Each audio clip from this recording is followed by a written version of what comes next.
సువర్ణ jewellers వారి Purvi gold and diamonds November 1న KPHP లో ప్రారంభం. ఓపెనింగ్ ఆఫర్ గా ప్రతి 3 లక్షల కొనుగోలుకు ఒక గోల్డ్ కాయిన్ ఉచితంగా పొందండి. నమస్కారం. కార్తీక పురాణం మనం 11వ అధ్యాయంలోకి వచ్చాం. అయితే ఈ రోజున శనివారము శుద్ధ ఏకాదశి. కార్తీక శుద్ధ ఏకాదశిని క్షీరాబ్ధి ఏకాదశి అంటారు. చాలా ప్రత్యేకమైంది. ఇది హరిబోధిని ఏకాదశిగా చెప్తారు. ఈ రోజున విష్ణుమూర్తి నిద్రలోంచి లేస్తారు. ఈ దేవసేని ఏకాదశి చేసుకున్నాం మనం. తొలి ఏకాదశి ఆషాఢ మాసంలో. ఈ 4 నెలలు యోగముద్రాభిరాముడుగా ఉన్నటువంటి పరమాత్మ ఈ రోజున నిద్రలేస్తాడు. కాబట్టి ఇది చాలా విశేషమైన రోజుగా చెప్పబడుతుంది. పైగా విష్ణువారంగా చెప్పబడేటువంటి శనివారం నాడు అవటం వల్ల ఈ రోజున విశేషంగా విష్ణువాలయాల దర్శనము, తర్వాత ఉపవాసం ఉండటము చాలా ప్రత్యేకమైనవి. మేము అవకాశాన్ని బట్టి చేసుకోవచ్చు. ఈ రోజంతా ఉపవాసం ఉండి రేపు 12వ రోజు అంటే ద్వాదశి నాడు పారణ చేయటం, తులసీధాత్రి కళ్యాణము అది చేసుకుంటాం. క్షీరాబ్ది ద్వాదశి లేదా చిలుకు ద్వాదశి అట్లా చెప్తారు. చిలుకు ఏకాదశి అని కూడా అంటారు. ఈ ప్రత్యేకమైన ఏకాదశిని సుసంపన్నం చేసుకోండి. ప్రత్యేకమైన రోజు ఉపవాసం ఉండొచ్చు, దానం చేసుకోవచ్చు, దేవాలయ దర్శనం చేయొచ్చు, దీపదానం చేయొచ్చు. పురాణం ఎలాగో మనం వింటాం కాబట్టి చెప్పబడిన ఉత్తమోత్తమ క్రియలన్నిటినీ ఆచరించి ఈ రోజున లభించే పుణ్యాన్ని మీరందరూ సొంతం చేసుకోవాలి. అయితే పారాయణలోకి వద్దాం. ఏం చెప్తున్నారో చూద్దాం. ఈ మందరోపాఖ్యానం చెప్తారు ఇక్కడ. అయితే ఈ కార్తీక మాసంలో అవిసె పువ్వులతో గనక పూజ చేస్తే, విష్ణు పూజ కనుక చేస్తే వాడికి పాపాలు నశించి చాంద్రాయణ వ్రత ఫలితం కలిగిన వాడుగా అవుతాడట వీడు. అయితే ఇంకా చెప్తున్నారు, గరికతోని కుశలతోటి అంటే దర్భలతోటి కూడా హరిని పూజించేవాడు పాప విముక్తుడై వైకుంఠానికి చేరుకుంటాడు. ఇక్కడ ఒక విశేషం ఉందండి. మనం మామూలుగా గరికతోటి పూజ ఎవరికి చేస్తాము? వినాయకుడికి మాత్రమే చేస్తాం. కార్తీకంలో విష్ణువుకి కూడా గరిక పూజ చేయొచ్చు. విభవనామాలు చెప్తాం కదా, కేశవాయ నమః, నారాయణాయ నమః, విభవనామాలు చెప్పినప్పుడు మనం గరికని సమర్పించుకోవచ్చు స్వామివారికి. అది కూడా చాలా విశేషమైన ఫలితం ఇస్తుంది. దర్భలతోటి కూడా, అంటే ఏవి లభించకపోతే దర్భలైనా పర్వాలేదు, అలాంటి శాస్త్రం కూడా చెప్పబడింది. మనం అవకాశాన్ని బట్టి మనకు బోల్డని పువ్వులు ఉంటాయి, అవి అవసరం లేదు. కానీ గరిక చాలా విశేషము. అవకాశం ఉంటే కార్తీకంలో ఒక్కరోజైనా విష్ణుమూర్తిని విభవనామాలని అర్చించేటప్పుడు పుష్పాలు పెట్టకుండా గరికని సమర్పిస్తే చాలా మంచిది. ఇది కార్తీక మాసం ఒక్కసారి చెప్పబడింది. అయితే ఈ కార్తీకంలో చిత్రమైన రంగులతో కూడిన వస్త్రాలు భగవంతుడికి సమర్పించిన వాడు కూడా మోక్షాన్ని పొందుతాడు. దేవాలయాల్లో వస్త్ర సమర్పణ చేస్తాం కదా స్వామివారికి, అవి మంచి రంగుల బట్టలు, పచ్చటి వస్త్రాలు అట్లాంటివి ఇవ్వచ్చు. శివాలయంలో కూడా మనం వస్త్ర సమర్పణ చేసుకోవచ్చు. అంటే మనము మామూలుగా శివాలయాల్లో పెద్దగా వస్త్ర సమర్పణ చేస్తున్నట్టు కనపడదండి. ఈ ఉజ్జయిన్లోనూ అక్కడ స్వామివారికి ఎన్ని వస్త్రాలు సమర్పిస్తారు అన్నది అభిషేకం చేసి అలంకారం అంతా చేసిన తర్వాత ఎన్నో రకాల వస్త్రాలు, స్వామివారి శేష వస్త్రాన్ని తీసుకెళ్ళి ఇంట్లో బీరువాలో పెట్టుకుంటే మంచిదట.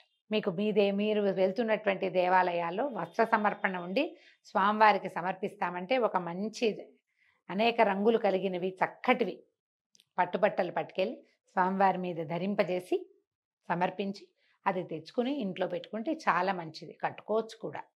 అయితే ఇంకేం చెప్తున్నారు, పుష్పమాలల్ని ఉంచేవాడు కార్తీకంలో స్నానం చేసి భగవత్ సాన్నిధ్యంలో మాలలు సమర్పించేవాళ్ళు, పురాణం చెప్పేవాళ్ళు, పురాణం వినేవాళ్ళు పాపాలన్నీ నశింపజేసుకుని పరమపదాన్ని పొందుతారు. ఈ విషయమై ఒక పూర్వగాథ ఉన్నదట. అది వినిన మాత్రంలోనే అనేక పాపాలు పోగొట్టి ఆయురారోగ్యాల ఐశ్వర్యాలను ఇస్తుంది. బహు ఆశ్చర్యకరంగా ఉంటుంది. ఇది చెప్తాను వినమన్నారు. పూర్వం కళింగ దేశంలో మందరుడు అనేటువంటి ఒక బ్రాహ్మణ ఆయన ఉండేవాడట. ఈయన స్నానం సంధ్యాదులు విడిచి ఇతరులకి కూలి చేస్తుండేవాడు. ఆయన చేయవలసిన కూలి చేయటం ఏం తప్పు కాదండి, పని చేయటం తప్పని కాదు. అసలు చేయవలసిన విధి ఒకటి ఉంది కదా. బ్రాహ్మణుడు దేశక్షేమం కోరి, లోకక్షేమాన్ని కోరి కొన్ని చేయాలి విధులు. సొంతానికి కూడా అవి అవసరం.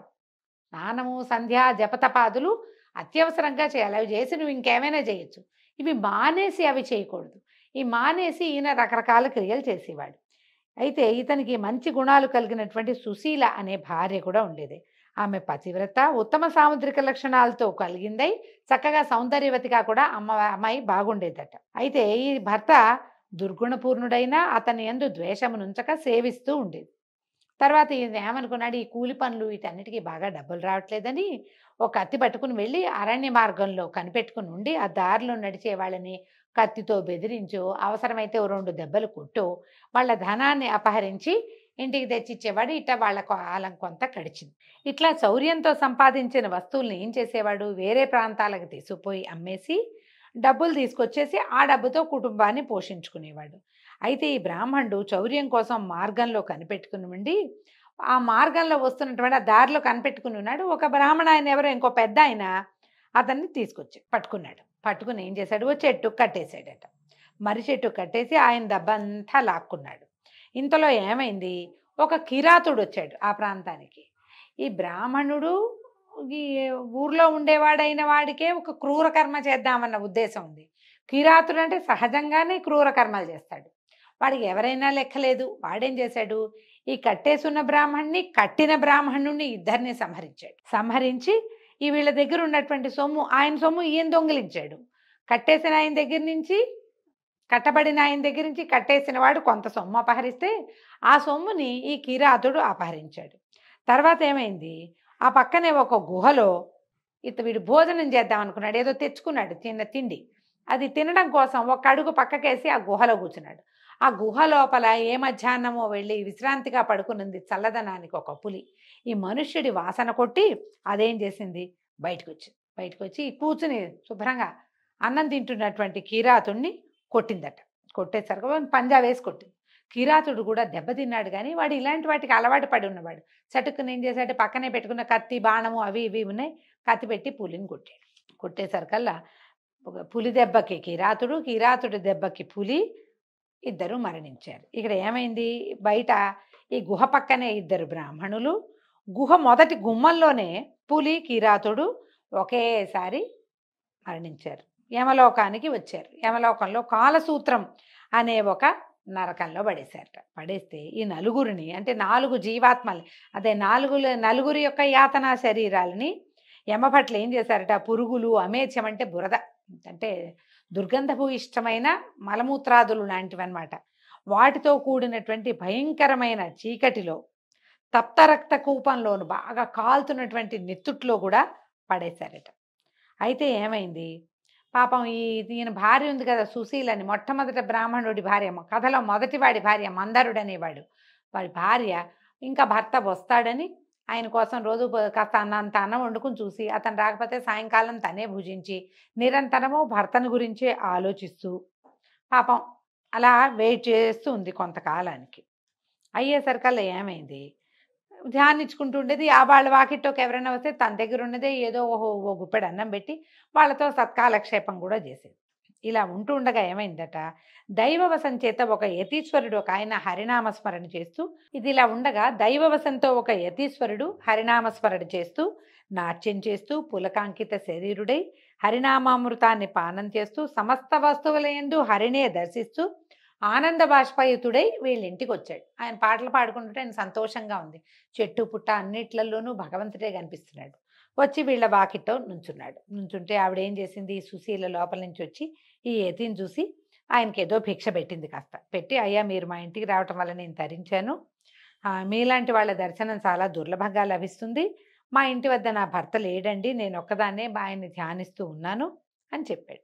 చెప్పేసరికల్లా ఆయన ఏమన్నాడు, ఈవిడ ప్రియభాషిణి, చక్కగా సౌమ్యురాలుగా ఉండి చక్కగా మాట్లాడుతుంది, సౌమ్యంగా ఉన్న ఆ అమ్మాయిని చూసి, అమ్మాయి ఈ రోజున కార్తీక పౌర్ణమి మహాపర్వదినము, ఈ దినం అంతా సాయంకాలము మీ ఇంట్లో హరిసన్నిధిలో మీ ఇంట్లో పురాణ పఠనం చేస్తాను, పురాణానికి దీపం కావాలమ్మా, నూనె నా దగ్గర ఉన్న సంచిలో నూనెందమ్మా, నువ్వు ఒత్తిని చేసి ఇవ్వు అన్నాడు. అనేసరికల్లా ఆవిడ అమ్మాయి సంతోషించి ఏం చేసింది, కాస్త గోమయం తెచ్చి ఇల్లంతా చక్కగా అలికి చక్కగా ముగ్గులు అవి పెట్టి వాళ్ళ ఇంట్లో ఉన్న దూదిని చూసుకుంది. దాంట్లో ఒత్తులు గింజలు అవి ఉన్నాయి. ఈ అమ్మాయి చక్కగా ఒత్తంతా ఈ పత్తి అంతా బాగా విడదీసి గింజలు తీసి పక్కన పెట్టి చక్కగా ఒత్తి చేసింది.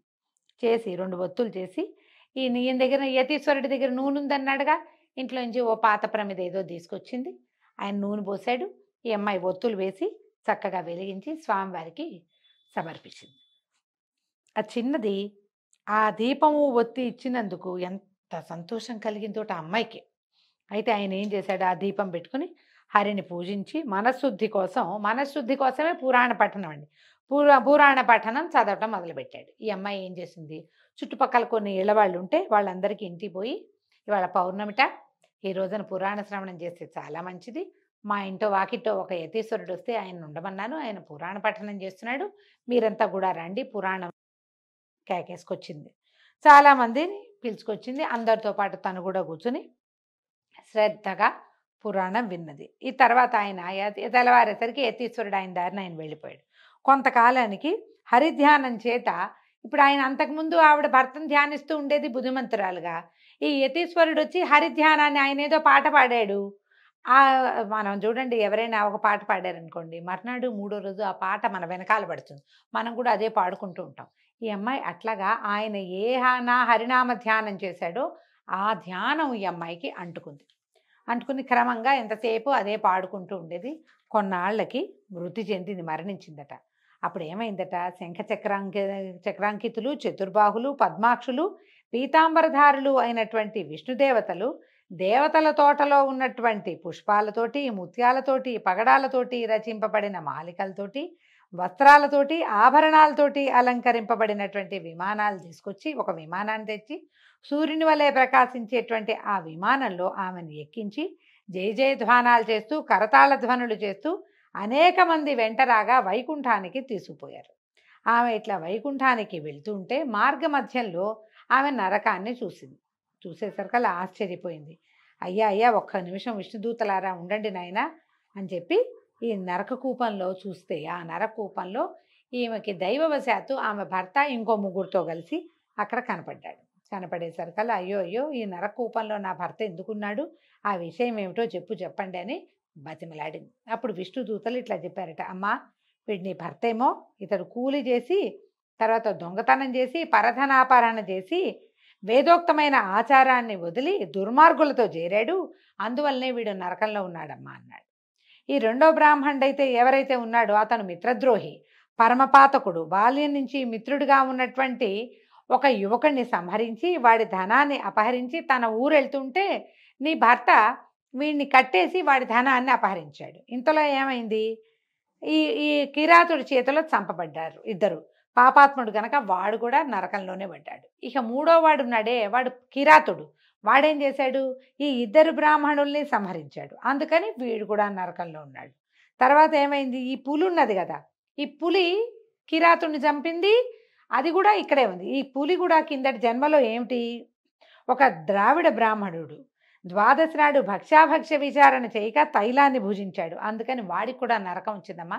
వీళ్ళు నలుగురు ఒకసారి చచ్చిపోయేసరికి నలుగురికి ఒకే నరకము ఒకే సమయంలో లభించింది, వీళ్ళు నరకయాతల్ని పొందుతున్నారు అనేసరికల్లా అప్పుడు ఈవిడ అడిగిందట ఈ సుశీల అనే అమ్మాయి, అయ్యా మీరు ఏ పుణ్యం వలన నరకం నుండి విముక్తులవుతారు, వీళ్ళు ఏం చేస్తే వీళ్ళకి విముక్తి వస్తుంది అని అడిగేసరికల్లా దూతలు అన్నారట, అమ్మ కార్తీక మాసమందు నీ చేత చేయబడినటువంటి పుణ్యంలో పురాణ శ్రవణ ఫలితం ఒకటి ఉంది కదా, నువ్వు దీపం పెట్టావు అది నీకు ఉంచుకో, కానీ పురాణ శ్రవణం చేసావు దానికి ప్రత్యేకమైన ఫలితం ఉంది కదా, దాన్ని నీ భర్తకి ఇవ్వు, దానివల్ల అతడు విముక్తుడవుతాడు. ఈ పురాణ శ్రవణానికి దీపానికి నువ్వు సమర్పించిన ఒత్తిచ్చావు, నువ్వు ఆ ఒత్తి పుణ్యాన్నేమో కిరాతుడికి వ్యాఘ్రానికి ఇవ్వు, వాళ్ళిద్దరు కూడా విముక్తులవుతారు.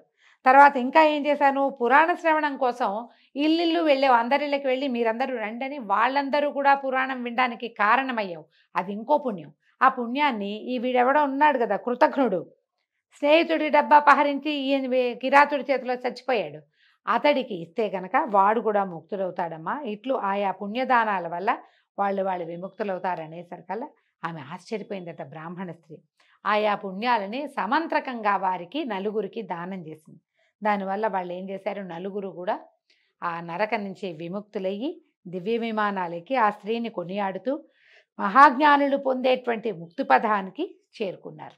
కాబట్టి కార్తీక మాసమందు పురాణ శ్రవణము చేసేటివాడు హరిలోకంలో ఉంటాడు. ఈ చరిత్రను ఏ చరిత్ర పురాణ శ్రవణం వల్ల ఇలాంటి ఫలితం లభిస్తోంది అని చెప్పబడినటువంటి ఈ చరిత్రను విన్నవాళ్ళు మనోవాకాయముల చేత సంపాదించబడినటువంటి పాపాన్ని నశింపజేసుకుని మోక్షాన్ని పొందుతారని 11వ అధ్యాయంలో స్పష్టంగా చెప్పబడింది. పురాణ శ్రవణం చేయండి. ఎవరైనా పురాణ శ్రవణాన్ని గురించి తెలియని వాళ్ళకి తెలియజేయండి. పురాణ శ్రవణం చేసే వాళ్ళని విమర్శించకండి. దీంతో ఈరోజు పారాయణ పూర్తయిందండి. రేపు ఉదయం 12 రోజు పారాయణలో మళ్ళీ కలుసుకుందాము. నమస్కారం.